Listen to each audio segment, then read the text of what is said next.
Hi, good morning. Thank you for joining us on Community Coffee.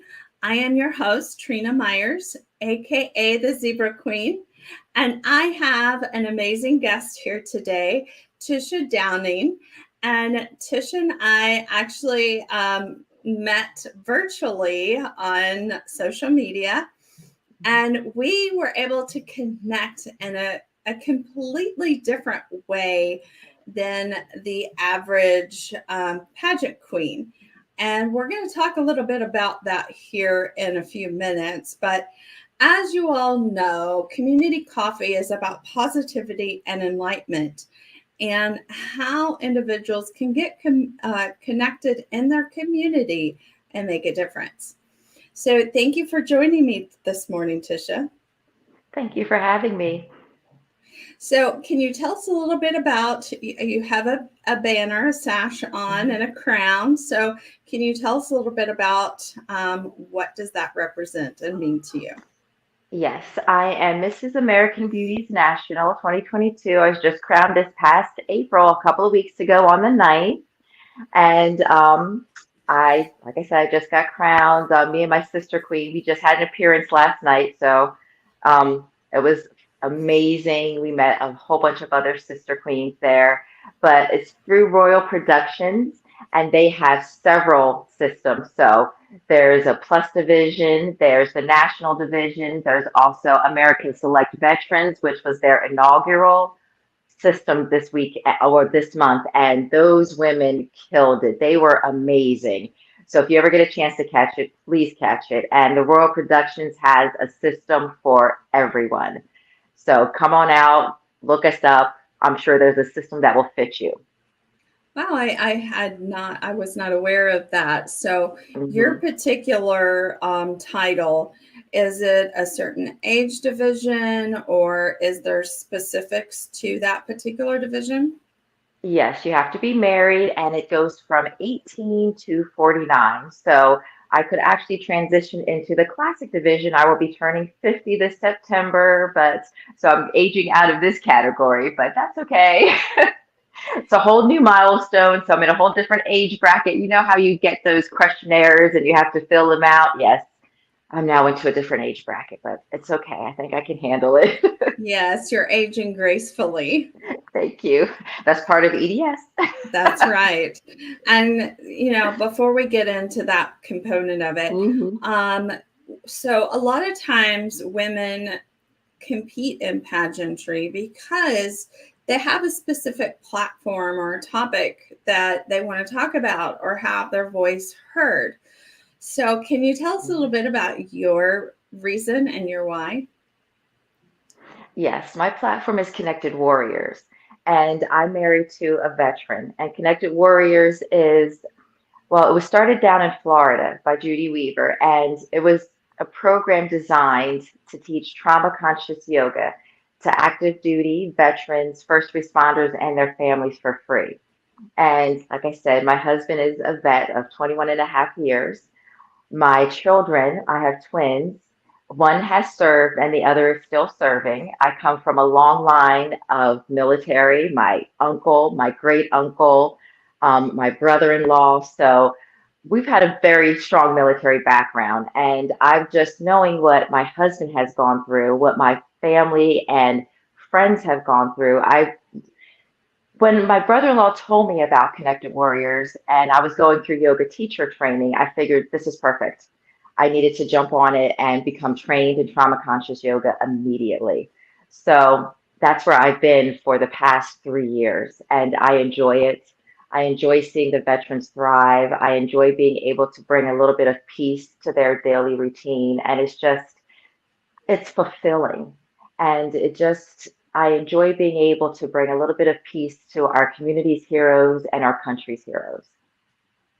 Well, thank you for his, if you could let him know, thank you for his service. I too Yes. come from a long line of military. My grandfather, my dad, my brother in laws, my Hmm. son is currently in the Air Force. So, Oh. completely, and I was raised in the Air Force. So, I Hmm. completely understand. And, that's such a great thing that the service that you're providing them. Al, what is trauma yoga? Because that's something a Hmm. little different that most people may not have ever heard of. Right. Most people have experienced some form of trauma in their life. I myself have um, been exposed to trauma, and post-traumatic stress disorder or post-traumatic stress syndrome. Typically, the syndrome part you can get out of it on your own, but the disorder tends to last a little bit longer. And so, with that, you have a hard time connecting your body and your mind again. And with the trauma conscious yoga, we give that person a chance to reconnect with their body and their mind. And they're connecting their breath with their movements. And it helps them regain that control and the strength to integrate their body and their mind back together again. And we word things differently. We don't tell anybody what to do. We say, I invite you to try this pose, or would you like to? So you're not telling anybody what to do. You're offering them different techniques on how to breathe, on how to move, and you're just giving them their strength, their control back. So you're giving them back their power. Wow, that sounds amazing. And Hmm. it's something that could be used not just for veterans, but Hmm. anybody who has gone through some type of trauma. Yes, it does. And I've also started to work with Dove transplants. They're living kidney donors for veterans.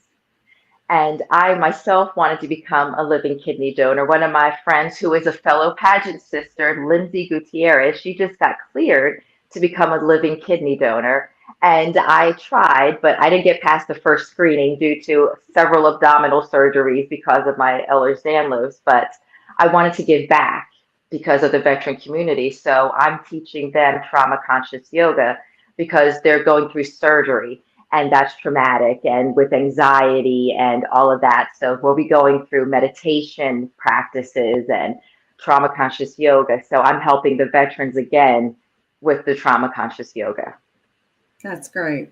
Hmm. Speaking of Ehlers-Danlos, because that was the first thing when you talked about being a kidney donor, I that's the first thing I thought of was so I also have Ehlers-Danlos. I'm Hmm. hypermobile, and the first thing I thought was, well, I know that I can't donate, Right. unfortunately, but let's talk a little bit about that. That was something that we had in common that really drew me to you. Not only, the yoga and the services and the pageantry component, but the Ehlers-Danlos. As Hmm. somebody who speaks and advocates for the rare disease community, now Ehlers-Danlos is not a rare disease; it's just rarely diagnosed. Correct. It is an invisible disease most of the time. I mean, if you really look close, you can see us being hypermobile, my Hmm. elbows and my knees. I Yep. see it in photos. Um, but there's a lot of pain that goes with that. And that is not visible. And Hmm. so I think that that conversation needs to be had on a more regular basis. Hmm. And we Yes. were actually just chit chatting about it right before coming live. Right. And a lot of people look at me, especially in the Ehlers-Danlos community, they're like, well, my doctor told me I shouldn't practice yoga.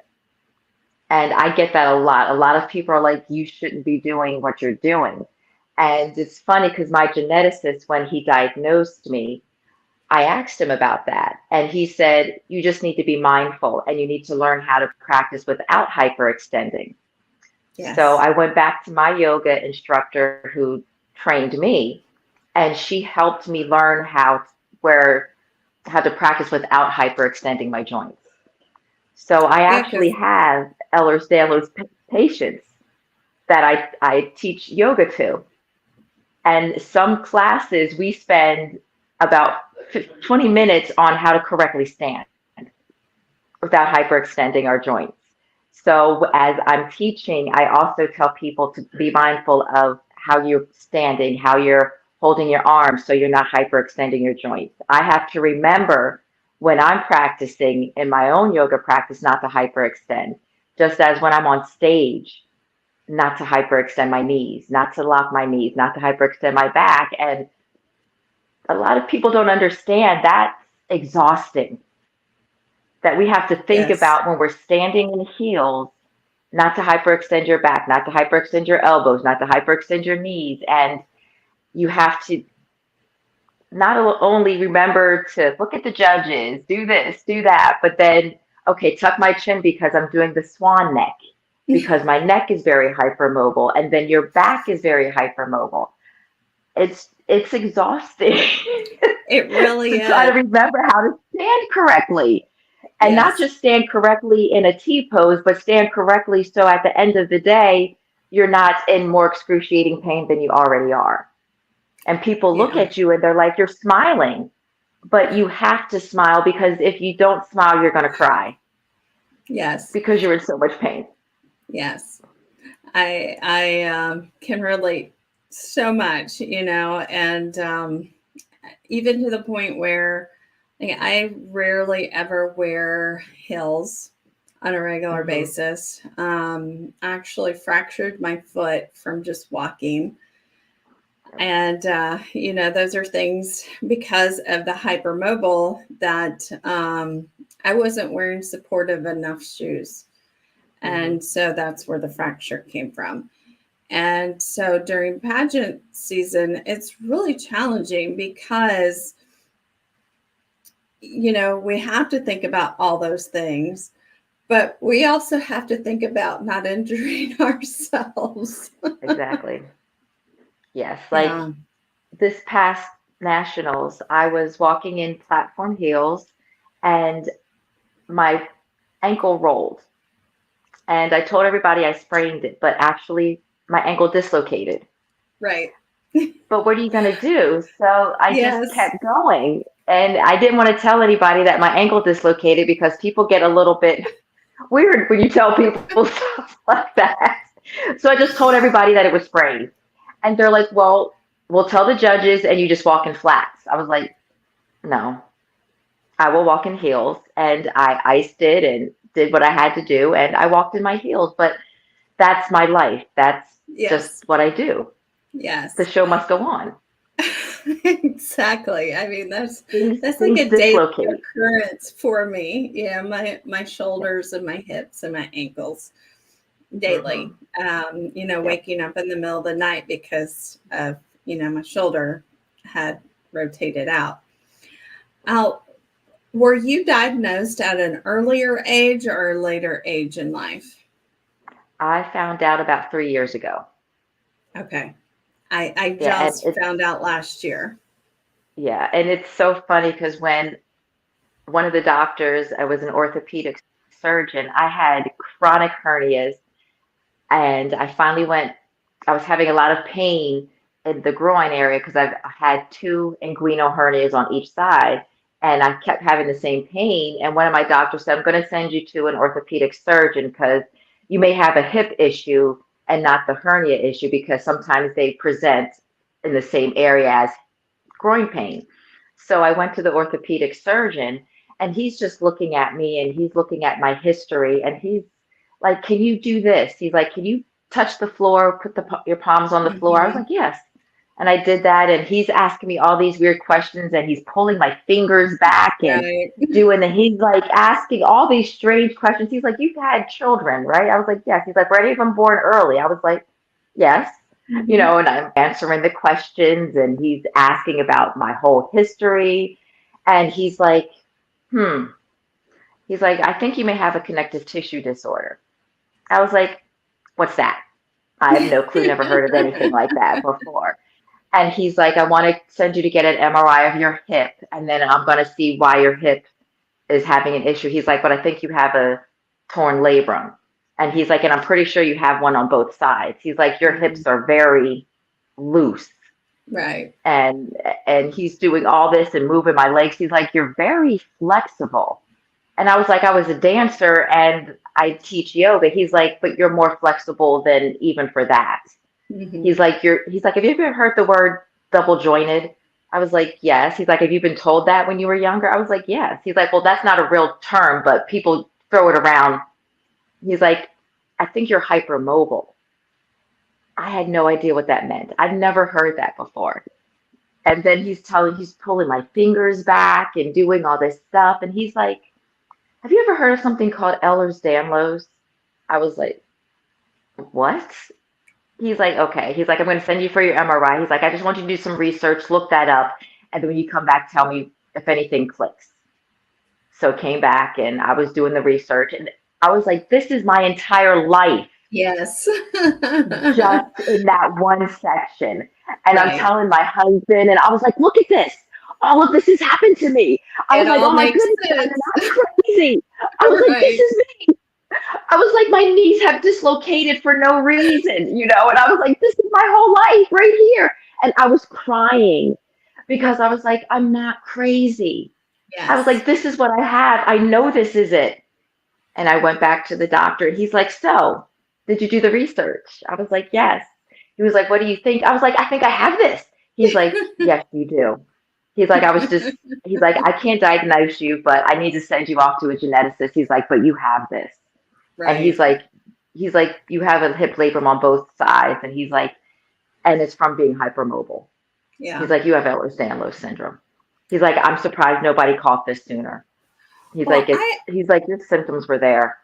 oh yeah. Oh yeah. It's funny is I have heard about Ehlers-Danlos many years ago, but I knew it as the stretchy skin disease. Okay, yeah, Like a lot of them, I mean, I guess I do. yeah, I never, yeah. I never realized, like, but when you see videos and photos, it's a lot, most people, it's a Yeah, lot some more people than are really stretchy. really, Yep. really stretchy. Right. Mm-hmm. And so I always put it off as, oh, that's not me, mine's Right. not that stretchy. But a lot of the other symptoms, because I was a gymnast, I was a cheerleader, sprained many, many ankles, just walking up or Right. downstairs, falling down many stairs because of, Mm-hmm. And clumsy. dislocations. Yes, Yeah. absolutely. And I actually learned more about it on TikTok, believe it or not. There was a Mm-hmm. girl talking about her symptoms and her diagnosis, and I'm like, well, that's me. Yeah, I have that, and it just this and that. And so I had been diagnosed with a connective tissue disorder several years ago when I got my immune deficiency diagnosis. But that was it. She just said I had a connective tissue disorder. Um, and I just was like, okay, I really didn't think anything of it. And so after seeing that TikTok, I then went to my immune deficiency doctor. I'm like, I really think this is what it is. And then again, they sent me off to the geneticist who then confirmed that's what it was. Mm-hmm. I Isn't think that crazy? it is so crazy, years of being in pain. And, I remember as a kid, my parents telling me, oh, you've got growing pains. There's Yep. really no such thing that No. I'm learning now that growing pains is not a thing. I thought, Exactly. And like your knee shouldn't just dislocate from walking across the room. right. That's not normal. Or rolling over in bed. Exactly. Yeah, and hernias don't just pop up. I woke up one morning and I had a hernia in my stomach. It just came out of no. I woke up. That's it. I woke up. And the doctors were like, well, were you lifting weights? I said, I got up out of bed. That's what Yeah. I did. And I've had 7 hernias in my life Yeah. for just Right. waking up. Yeah. I fortunately have not had that. My son does. And Hmm. I presume that my children both have this. I presume that my nephew and I do have several family members that I presume that they do. They just have never went and got diagnosed. I'm the person, I want to know. And even though Yeah. there may not be a cure for this, it's that knowing. It's the Hmm. because many times I was told it was psychosomatic, which means it's all in your Hmm. head. Yep. And I wanted answers, I wanted to prove that it wasn't all in my head, that this pain was real. And I've had so many surgeries and lost organs and, all of this craziness.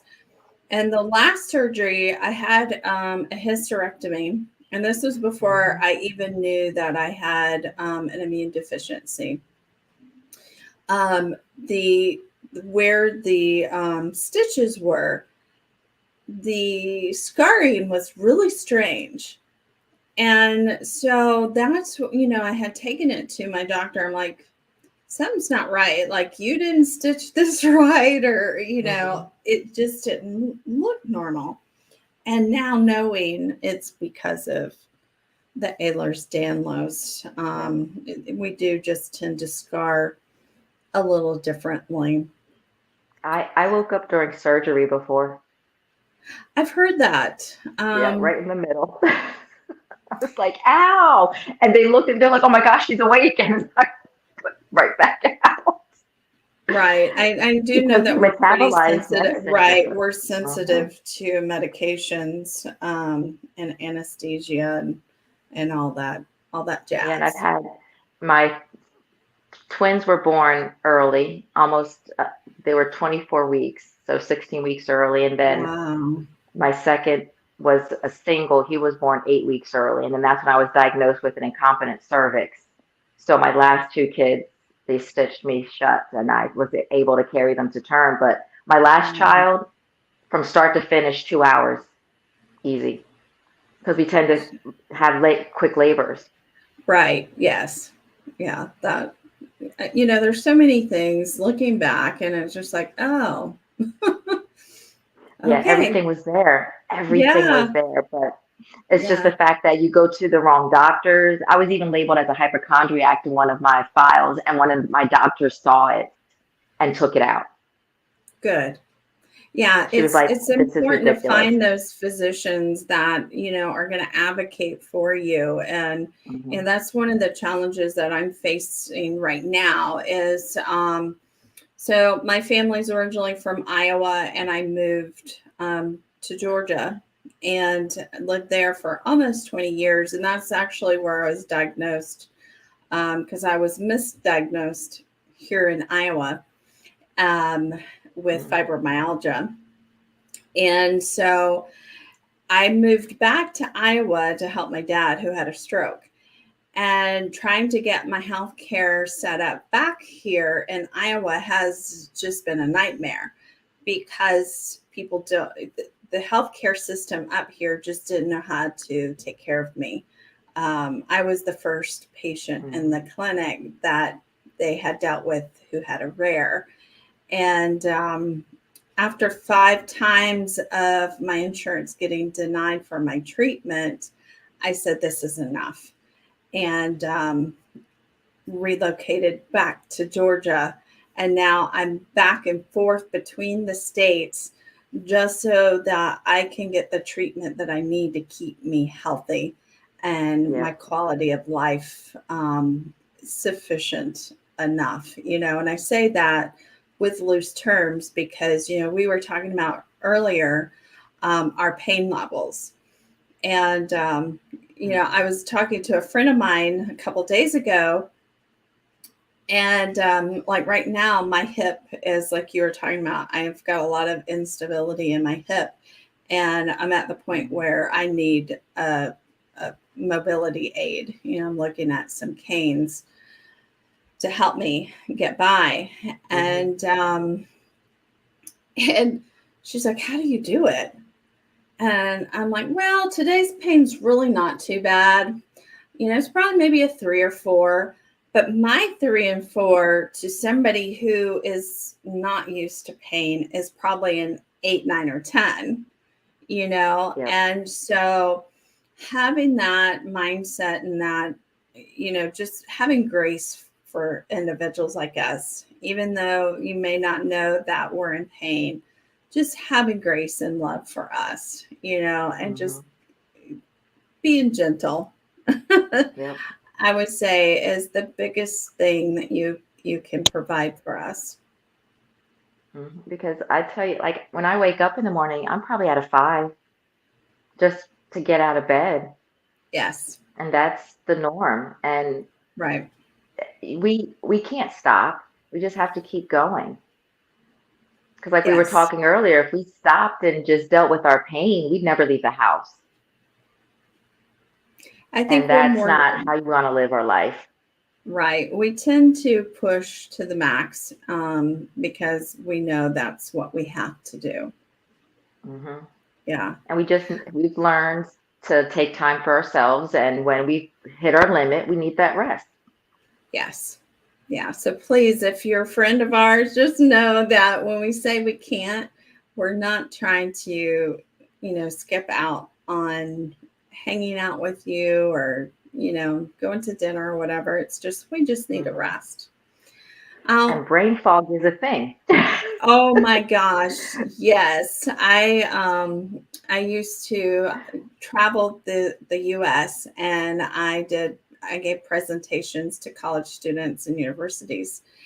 And I would start my presentation with, I'm not having a stroke. If a word gets stuck, this is just my normal and I'm okay. Now I know why, hmm but it's just crazy Yep. the whole thought that I had to explain that to people because it would sometimes It just happens. yeah, like I couldn't even remember a fork. I'm like, that thing that you eat with. hmm I can explain what Exactly. it is, but the word just gets stuck. Yeah, and then sometimes you hear people talking and it sounds like that Charlie Brown wah wah wah when they're talking Yes, and you're just like and it takes a second or two, you're like, okay, just breathe. It happened during interview for me. And I've I was had like, that not happen. now. Not Right, now. And I'm just like, okay, it is what it is. Just push through. right. I'm like, these people probably think I'm like the most stupidest person in the world, but okay, just go. I'm like, just go with it. Yes, I have had that happen as well. And, one thing Yeah. you and I were talking about prior to coming on here is we're seeing more and more women who have Ehlers-Danlos or hmm invisible diseases that are getting on the stages and they're competing. And just recently, a contestant from Idaho was using her cane on stage. And I just applauded her. I was Yeah. like, you go, girl. What a way to represent Yep. us. And there are systems out hmm there for individuals with disabilities, individuals with wheelchairs, plus size. Hey, as you had mentioned, your different divisions in your pageant system. But what are we saying? Yes, I think those are great that those are offered. But for those of us, we want to be considered normal too. We want to be able to be in the Yep. mainstream. We want to be able to have the same opportunities as somebody who doesn't have a disability. And, I Right. think that it needs to be talked about more and visualized more. And just like her using her cane on hmm stage, that put our disabilities visible. And, I Right. would love to see this more mainstream. Right. So, Right. as somebody And who has, people need to respect that just because you don't have a cane. Right. No, no, go ahead. oh no, I think there was a delay. Go ahead. You were saying just because, Yep. I was gonna say, yeah, like people also have to understand just because somebody doesn't have a cane or doesn't have a wheelchair, that doesn't mean that they're not disabled. And I've seen a lot, especially in the EDS community, people who do have a wheelchair placard and they park in their designated spot in the handicap spot And because they don't have a wheelchair, people are judging them when they get out of their car. And that's not right either. Right. You I can't agree. judge somebody if they have that handicap placard in their car, then there's a reason why they have that. Just Right. because you don't see their disability doesn't mean that they're not disabled. Right. There is mental disability, and that's an invisible disease. There's no reason for people to judge other people because you can't physically see what their disability is. And that's where I think the stigma is coming in also. It's an invisible disability, and people need to stop judging people for just because you can't see it. Yes. And that's where, that's one of my platform is make rare visible. Especially with EDS, you can't see my pain. I can't see your pain, but you have it. Mm-hmm. Yep. As I'm sitting here, I'm just thinking about the pain in my hips and my knees right now.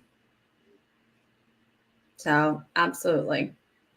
Well, I think it's a Mm-hmm. great opportunity, for individuals like us to use our And that's platform, to use our title as a way to educate people and, Yep. just really spread positivity and love, just have grace and love each other. We need to stop this judging. We need to stop the fighting and just really love on each other. Mm-hmm. Tisha, as we're coming to an end, is there any type of community events that you have going on Mm-hmm. that I think that's why I like pageantry so much because sisters, I mean, it really is a sisterhood. absolutely. I can tell that there is a little bit of a delay, so I'll wait a minute here. I did want to see if there is any type of community activities that you have going on I think as a there's a national. delay, it keeps cutting off. I don't know if you can Oh, still hear me. yes. Can you hear me?